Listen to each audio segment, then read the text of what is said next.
Good morning, Santa Clarita. Delgado here with you on this Wednesday, December 17th.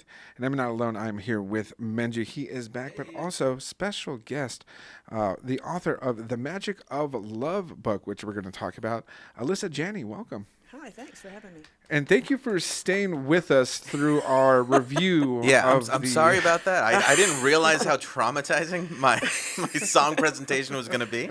But we're also glad that you're here because you're going to help us process some stuff, process our emotions and stuff like Let's that, see a right? more positive application of the arts than Oh, yeah. than the Yes, gratuitous enough of emotional manipulation of the arts. Yes. Yes.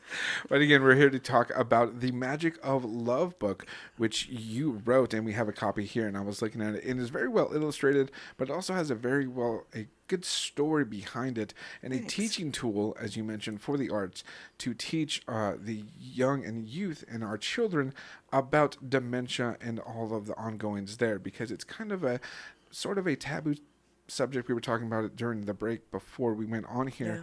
about how there's not a lot of interaction or so with children with their grandparents that are dealing with dementia. But the Magic of Love book, if you can explain it more about what exactly you're going to get out of this book. Well, the magic of love can be summed up in a sentence. That is that the arts can carry a lifetime of love into a moment. And children are great, absolutely fantastic at creating special moments. So the idea for the story was that came because I noticed when both my parents passed away from dementia. And I noticed that there were no children in the memory care. And I thought, well, I guess I can understand that because they might be concerned that, it would be disturbing for the children or whatever. But it's an incredible opportunity to teach our children empathy and to really help them understand how empowered they are just by the love and joy that they feel for a loved one, and also from the use of the arts, because the arts are a universal language. Yes, and with the book and reading, and you can read it over and over again. The children's book. That's kind of again the magic Yeah. of the arts and a children's book, and how you can read it and kind of explain it to our children in a way that they will understand. Yeah. But what's the biggest misconception people have had about dementia that you gently challenge here in the story? That children should be kept away because it's too disturbing for them.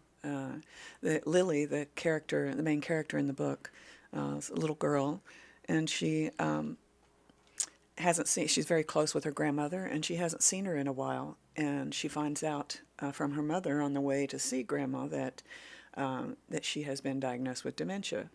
And Lily thinks, well, there can't be anything, that would keep a special relationship, away. I'm sure she still remembers me. And so she goes up to embrace her grandmother, and she looks at her and says, "Who is that little boy?" And she just, has this emotional outburst that I've seen in my own family, of the pain that people feel when a loved one doesn't recognize them. But there's so many ways that they do recognize them. I mean, with my father, I remember saying one day to my sister, "I don't think Dad recognizes me anymore."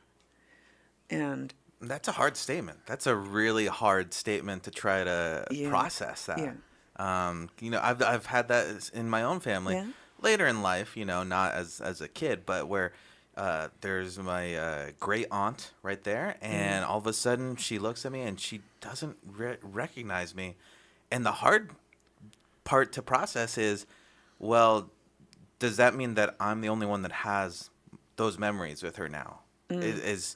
Are those now yeah. gone with her, kind of a thing? And that's a difficult thing to try to pick up and process, kind of a thing. It is, but you touched on a really great point, and that is a lot of times with children, we think about the memories and how are they going to go, and but children can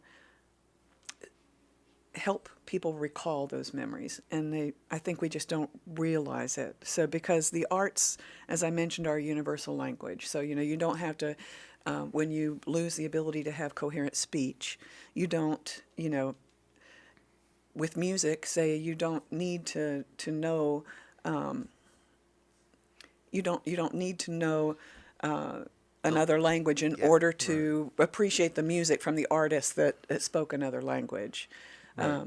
And Similar to like the opera, don't know Italian, but you appreciate kind of exactly. what they're saying and how they're performing it. It just Exactly. moves you, and you have literally no idea how to speak Italian, but Right. you appreciate the opera and the arts. And with Monet, I mean, you don't have to speak French in order to appreciate the water lilies and to have an emotional reaction to seeing, art that you have appreciated. So there's so many ways that memory can be stimulated using the arts. And when children realize that they're empowered to do that, it just takes, it empowers them and it helps them to build empathy, and it just helps the whole family to grow and understand that when you lose things through dementia, that doesn't mean that you should stop building the relationship, because that's what happens a lot of times is as someone, this dementia proceeds, then people don't feel like they're known and they think, oh, well, it's not really that important that I go visit because they don't know who I am anyway.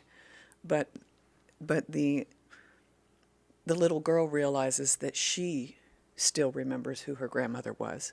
Right, And you so, still have like those you memories. said, carrying yeah. those memories is she's going to still show her all the love that they had between them. And then there's these moments where the memories break through. Breakthrough again in the Magic of Love, written by Alyssa. I was going to tell you Allison, Alyssa Janney. Yeah. Again, you wrote the Magic of Love, and the magic. Focusing on the word magic here. How does that apply in the book here in the real world? Is it the magic that we think of, or what is that magic of love? When we stop trying to debate with dementia, when that first thing, you have those first experiences and somebody, a loved one, is remembering things incorrectly or whatever, we need to just stop expecting to debate with dementia and realize that, that's a time for relationship building and pulling someone close. And really engaging with them in things that they enjoy. It's not and that's where the magic comes in, is in really being able to help people appreciate each other even through the things that we go through. Yeah, So, yeah, absolutely. The book is also beautifully illustrated. Just thanks. skimming through the book there, just some beautiful illustrations in the book itself. Thank you. Could you tell me a little bit more about the illustrator and Yeah, Monica Marzik, she's Polish, and so I actually found her on Fiverr. there you are. Oh. Moving through the looking, arts. There you are. and she had a little girl who was the age of Lily, the character, and she finally told me, she says, by the way, my daughter's name is Lily. So, Oh wow! There's some more of the magic there. Yeah. so it was wonderful, but she's quite talented, and she just really I wanted it to look like, because I brought in some elements from my own family in this, so I wanted it to look like, the home, the area where my family grew up, and so that was Appalachia. And so in the opening, I remember that when she sent me the illustration for the home in the hollow, that I just teared up because it just gave me that feeling of being in the hollow. She just did really well at bringing together the elements to give the feeling that we were going for. So Yes, and again, I was skimming the book through as well, beautifully illustrated. And one of the scenes, or one of in the book, was the painting scene there when they bring that up, and just the story behind that. Because also in the bottom corner of some of the pages, it's actually kind of a medical of what the patient is going through, or how this affects, how dementia affects the brain. But again, you mentioned the painting. Is there a scene that you particularly stick out to, or gravitate towards, or hopefully people should recognize? I mean, obviously the whole book, but I particularly focused on that painting scene, which was great. that was really interesting in developing that idea, because I've actually heard stories, and I hate to tell other people's stories without their permission, but I don't think he would mind. One of our advisors had a father who was a sawmiller his whole life, and he had no creative spark, and then when he got his diagnosis of Alzheimer's disease, he suddenly became a prolific watercolorist. And there's just dozens of paintings that he's done that are absolutely fantastic. And sometimes that happens with Alzheimer's. Sometimes it triggers in some people, not everyone, but a special gift that's been there that has been, under other things and hasn't been shown. So back to your question, which was a scene that maybe that sticks out that's right. towards you.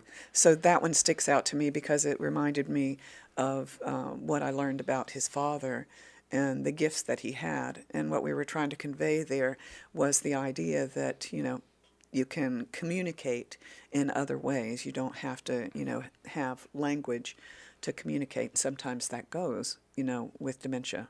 So certainly did with my father. My father had Alzheimer's disease, and he had lost any coherence in his speech, and during COVID actually, and I brought a music therapist onto Zoom, with him.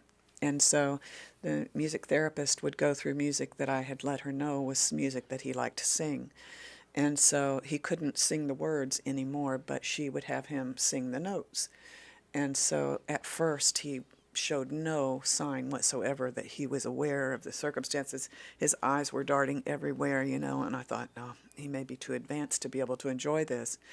And then all of a sudden, when she started singing and she paused for him, he immediately jumped in and started singing. It was she started with a vocal warm-up, and he's going up and down the scales and smiling and laughing. And at the end of the session, which was only 15 minutes, at the end of that session, he was speaking coherently, and he was able to communicate what he was trying to. So it lasts for a period of time. We don't know exactly how long that period of time is yet because there's not been enough research on it, but there's so much wonder and magic that can happen using the arts to connect with people that have lost that ability to communicate. And you bring that up with moments throughout the book here of the magic of love. Again, Alyssa Janney. And where can we pick up this book? It's going to be holidays are coming up. This would be perfect for a stocking stuffer there. Yeah, it's available on our website at esteemhealth.com.